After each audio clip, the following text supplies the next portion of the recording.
Now, half-orcs are a unique race. I'm gonna say it right now. And once we start talking about the idea behind them, you're gonna see what I mean. But they are the first race in the game, or rather in the book, that you're gonna come across that doesn't have this nice spin about them, right? And I cannot really tell you all about half-orcs without kind of going a little bit into their backstory. So slight spoiler, but the idea behind the half-orcs is that the Mark of Grumsh stands burnt upon them. Now, if you don't know what I'm talking about, hey, look, I didn't know what I'm talking about until a few months ago when I had to sit down and read all about this stuff because I had this adventure going on and I needed more knowledge about the god Grumsh and the whole creation behind the orcs. But anyway, the one-eyed god Grumsh created the orcs, right? That's ancient lore, and even those orcs who turn away from his worship cannot fully escape his influence. And what is that influence? Well, Grumsh is an angry individual, right? So that anger kind of transcends mortal bounds and bloodlines and gets embedded into the orcish race, and that, of course, goes into half-orcs as well. So with that in mind, this divine influence that leads to blood rage and very emotional outbursts. What of the half-orcs? Well, they are big and strong and mostly green, but sometimes gray, and that's about it. I mean, they have some of the traits of the orcs, right? Like the tusks and the sloped forehead and the big eyebrows. But other than that, you kind of get the idea. They stand between 6 and 7 feet tall and usually weigh between 200 and 250 pounds. So they are quite big. Now their size is medium. We're gonna be talking about that in a second. But the idea behind half-orcs is their physical strength is, I'm gonna say it, nay unrivaled among the standard races. Now, yes, there are the Goliaths, but again, half-orcs, kind of a core concept in the book, right there for every new player to experiment with. And other than large size and big biceps and stuff like that, other characteristics include their shared personality. Now, no, I'm not talking about a hive mind, but more like the fact that every half-orc shares this concept of deep emotional bonds with the very god that created them. Kind of like the orcs. Half-orcs cannot really shake their heritage. They cannot move past this scarring that occurred this long time ago, and this battle rage, this state of trance and just outbursts of uncontrollable emotions are very characteristic for the half-orcs. So they feel emotion very powerfully, and rage doesn't just quicken their pulse, right? It makes their bodies burn. So something like an insult or something small like a slight on the street might escalate very quickly. They laugh loudly and heartily, and simple bodily pleasures like feasting, drinking, wrestling, drumming, and while dancing fill their hearts with joy. So again, very strong emotional people, and that leads into their social formation and the way that they spend their lives. They are tribal people, right? They are tribal, and if they're not part of a tribe, either an orc tribe or some kind of a barbarian tribe, then they mostly live in slums. And what's the idea behind that? Well, the point of all this is that half-orcs are accepted among the civilized lands, but mostly by humans, right? Other races tend to shy away from half-orcs. Number one, because of the promise of the race, right? I mean, outbursts, rage, powerful bodies, just walking around having this this disposition, but also because humans are very adaptable in their view towards the world, and half-orcs do, as a matter of fact, have a lot to offer in terms of the idea behind civilization. With that in mind, though, they kind of like to keep to themselves in the sense that no matter how accepted or integrated they are into another society, half-orcs kind of have their own thing, right? They like their own kind. They like to, partake in the activities that they like, and that's that. And the reasoning behind most half-orc adventurers is, number one, proving a point, right? Because you're big and strong, and all these other races kind of think they have their own thing, but you're gonna show them. And also there's that whole thing with the half-elves. It's kind of the same. I mean, every orc out there is just gonna consider you a weak half-breed, but humans and other civilized races are gonna see the orc in you, right? And that's just inevitable. So there's that whole dichotomy again, and it's very, very cool in terms of the half-elf experience, as I like to call it, because you're not really accepted anywhere, but you can kind of fit everywhere, and it's really liberating actually to play a character like that, especially a more physical character.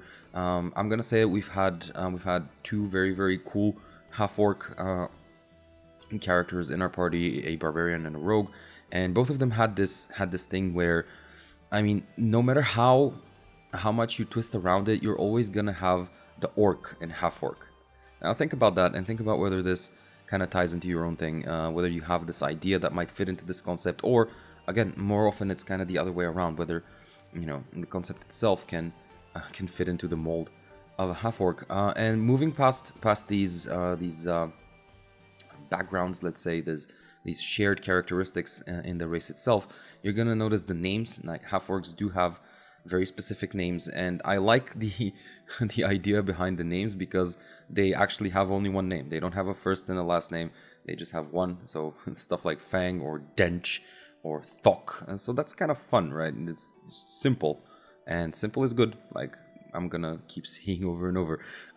Half-orc traits, there's a lot of them, and the reason for that is that half-orcs do not have varieties, kind of like the half-elves. So the package itself is everything that you're gonna get, and much like the half-elf, it's plenty. So starting off with ability score increases, your strength score increases by 2, and your constitution score increases by 1. So kind of again like the half-elves, you get bonuses from both worlds, both the orc and the human side, but the constitution, I believe, is more about adaptability, while strength is just because you're big and mean and very, very green or gray. Just saying. I'm kidding. You can, and there are plenty of variations in color, but it just kind of rolls off the tongue very well. So in terms of age, they are considered mature around the age of 14. So they do tend to grow up quicker than humans, but they also age noticeably faster and rarely live longer than 75 years. So yeah, the shortest lived race among the races, I believe, or was it the Dragonborn? That's not the point, really. The point is that half-orcs live fast, right, and loud, and they like to express that way of life very, very profoundly. In terms of alignment, well, yeah, I mean, come on, half-orcs obviously are going to inherit a tendency towards the more chaotic side of things, and that's understandable, number one. But number two, think about how that might play into your character concept. The ones that get raised among orcs, because that's a thing, and willing to live other lives among them, are usually more towards the evil side, because hey, I mean, life among the orcs is a tough thing, and there's no such thing as sensibility or compassion or compatriotism. No, it's all about survival of the fittest. While those that spend more time in civilized lands, they always lean towards the chaotic side of things, obviously, but they're kind of more inclined to be on the neutral side, because they view the benefits of civilization as something good, but they also have this primal instinct in them, and this sensation of the blood rage. So yeah, half-orcs don't usually get to be very lawful or very good. Keep that in mind. In terms of size, again, we spoke about this, but they can grow to be well over 6 feet tall. Their size is still medium. Again, there is no creature that there's no race that can be a player race in the book that goes above medium, and there is a reason for that, right? Because the whole creature compendium, the monster manual, has a large variety of those, and it just kind of ties into the rules very well. So for the purpose of creating a character, the most that you're going to get out of size is medium, but that's okay. Your walking speed is 30 feet, so standard for all, tall folk. And then dark vision. Well, yeah, you get dark vision like the elves, like the dwarves, like the gnomes. It's good that you have it. Again, dark vision is a very cool passive. It's gonna save your life at least once, if not once per adventure. Then the next trait that we're gonna get into is called Menacing. And yeah, half-orcs are scary people, right? I mean, there's this huge thing, and it's coming for you, and it's not exactly, all about its senses. So that can intimidate pretty much a lot of folk, and you gain proficiency in the intimidation skill because of it. So like the elves with proficiency in perception, you get to have intimidation. Intimidation is a very cool skill. It's, I think, mostly undervalued and underused, because between persuasion and deception, right, people don't really see the idea behind intimidation, and there's that other point about intimidation coming off of charisma. So a lot of people are going to say, wait, what? How am I going to intimidate somebody by speaking to him? Well, yeah, right. I mean, that kind of tends to work, but think about charisma as an ability. It's not all about how you look, right? It's more about how you feel. So when somebody senses this aggression in you, this primal instinct to just rip somebody's face off, then yeah, that kind of makes sense. And again, your DM might have a varying rule, might have a house rule for that. But that, kind of being besides the point, intimidation can be a very, very useful skill in social situations. It doesn't necessarily have to mean smashing up somebody's shop or shoving somebody's head in a pool and keeping it there until he's ready to talk. No, it's more about having this presence, right? This making people around you feel more uncomfortable with either what they're about to say or do, or what they're trying not to say or do. So in my adventures, I really like to utilize intimidation on par with the rest of the social skills, and having proficiency in that skill off the bat, just because you're big, mean, and green, is kind of cool. Now the next one is even cooler though. I really appreciate skills like Relentless Endurance, because they're one of those skills that allow you to roleplay as well as have mechanical coherence with your character. It states that when you are reduced to 0 hit points but not killed outright, ask your DM about getting killed outright. It literally means taking as much damage as you have HP and then the same amount again. So that's called doubling you over, meaning that there is no chance for you to remain alive unless, right, you do something outrageous and creative. But in any case, unless that happens, you can drop to 1 hit point instead. You can do this once until you finish a long rest, but it's there for you. And I mean, I'm not even gonna say it. Yeah, it's gonna save your life and it's gonna come up, and once it does, then you're gonna be thinking, yeah, I'm a half-orc. It's really cool, both mechanically and in terms of roleplay, and I really enjoy skills like that. I'm gonna say it again. Moving right along, savage attacks. Now, yeah, if you have a Relentless Endurance and you're really big and you're really strong, then obviously when you couple that with having some serious emotional issues, then you're gonna result in being able to attack quite savagely. So when you score a critical hit with a melee weapon attack, you can roll one of the weapon's damage dice one additional time and add it to the extra damage of the critical hit. So it makes your critical hits more powerful, and that's going to tie into a lot of mechanics in the game. It's right there, open for you, and whether you're a paladin or a fighter or a rogue or even a ranger, like all those classes that rely on melee combat to excel, then whenever this comes up, you're going to be reminded of what you're playing, and that's really cool. A lot of other races don't have that. Like, I mean, I'm not picking on any race in particular, but for example, every time you roll stone cutting, you're not going to be going, okay, right, this is why dwarves are cool. But when you savage attack procs because you crit, then you're going to be rolling that extra die going, oh yeah, half-orc right here. So yeah, these are the abilities, and again, languages. You can speak, read, and write Common and Orc. The Orc language is a harsh, grading language with hard consonants. It has no script of its own, but it is written in the Dwarvish script. So, again, a lot of lore in there. And knowing Orcish, or rather Orc, is kind of fun, because you can, imagine all the fun things pretend that you're saying to all the other people that don't understand orc. So that's the half-orcs, and I have to say, half-orcs are one of my favorite races. I really enjoy the concept behind them. I enjoy all the ways that they get to interact with the classes. So think about half-orc rangers and barbarians and fighters and even paladins. Hey, cool stuff. Rogues.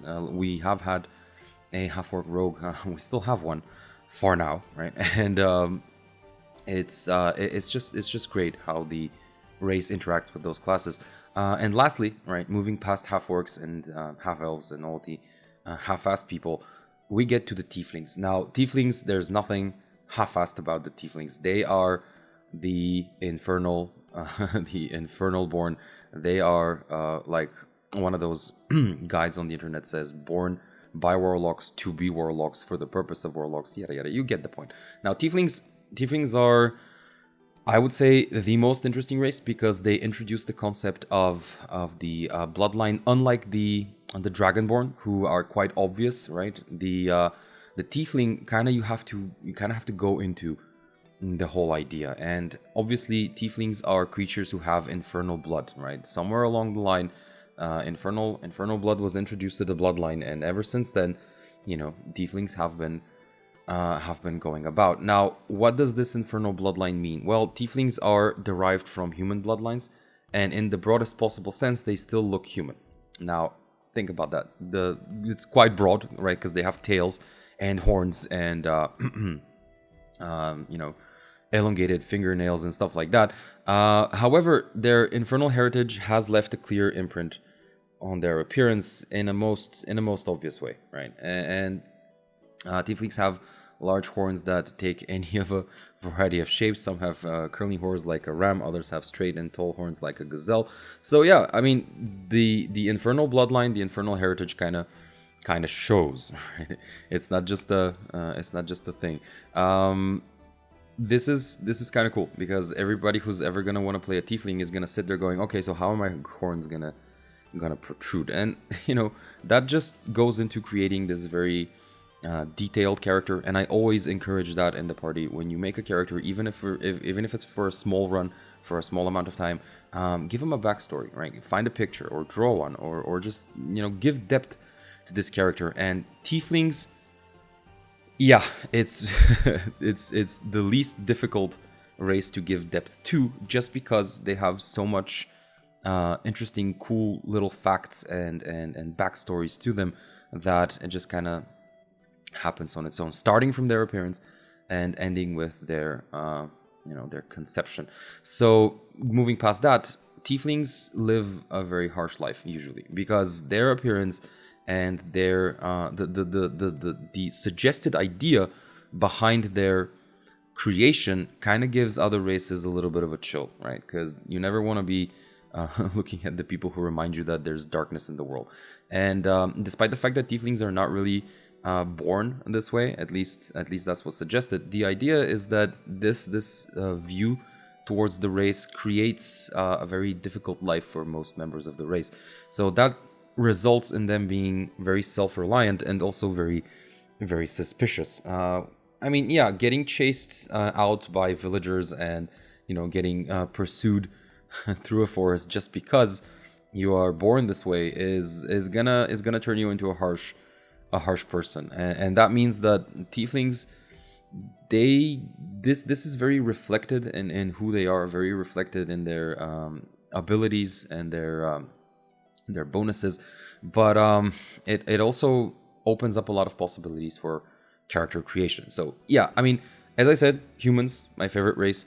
You can have everything you want, but that means that you have to have an idea to imprint onto your human character. While the Tiefling, I mean, just reading the Tiefling segment in the book is gonna give you at least a few ideas for a character, and you don't even have to have an idea of your own. Just read this and go, okay, so I associate with this, or with that other qualities.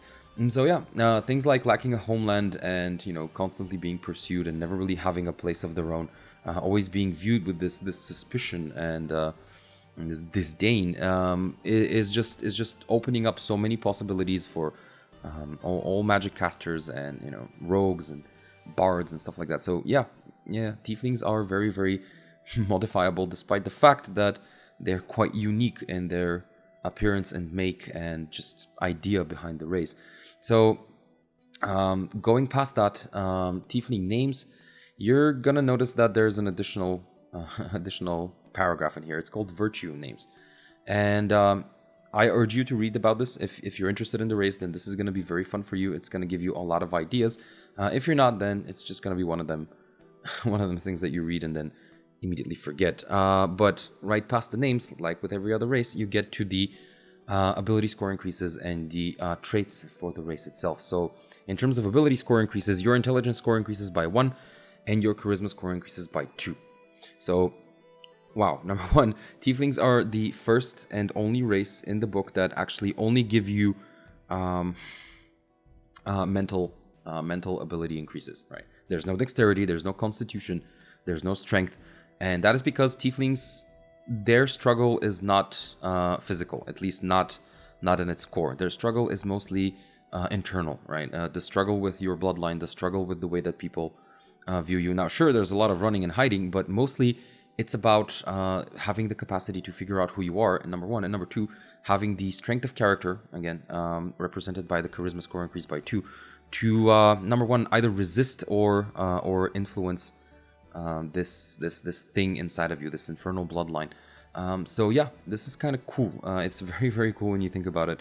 And if this is your thing, if this is what you're aiming for, then the Tiefling is the platform for you, most definitely. Now, in terms of age, Tieflings mature at the same rate as humans, but live a few years longer. So they have the kind of the same span as humans, and that's mostly because their core concept is that their bloodline is actually human, but with a more infernal, darker twist. In terms of alignment, this is where it starts to get interesting, kind of like the Half-Orc. Tieflings might not have an innate tendency towards evil, but many of them end up there, right? Because they are just that race. They're just that kind of person. And evil or not, an independent nature inclines many Tieflings towards a chaotic alignment. So you're gonna be chaotic. And what does that mean? Well, you're not bound by the laws of the world. Like, forget those people, forget those kings and barons and stuff like that. You are not interested. There are things in your life that are much more pressing, and you're not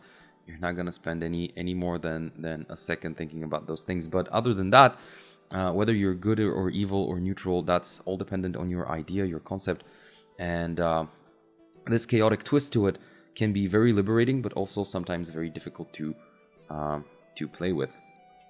Just because, actually, when you don't have a lawful side or just, an up and decided side for you, kind of like the dwarves with their laws and tenets, kind of like the elves with their, traditions and lore, it's all up to you, right? It's all up to you to figure out how you want to view this, how your character is supposed to be looking at the world.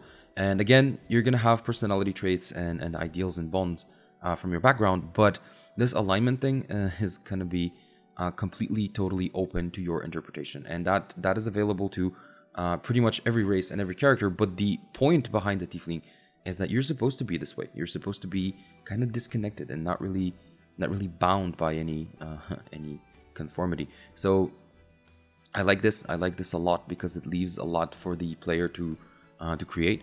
And if done with inspiration and a lot of passion, that can lead into characters like our first and I would say only Warlock, a truly unique character created by one of I'd say the founding member of the Dungeon Pub, a really colorful character, a Tiefling Warlock, serving an old god, and the whole point behind the character is this relationship between him and this ancient deity, and the fact that he's a Tiefling is just canon for this relationship, because it creates this powerful bond, and the way that he views the world comes out of his race, and the way that he interacts with the world kind of comes from the relationship with the deity. So that creates this absolute system that results in just fun and awkward moments and just amazing both combat and role-playing possibilities. And again, the Tiefling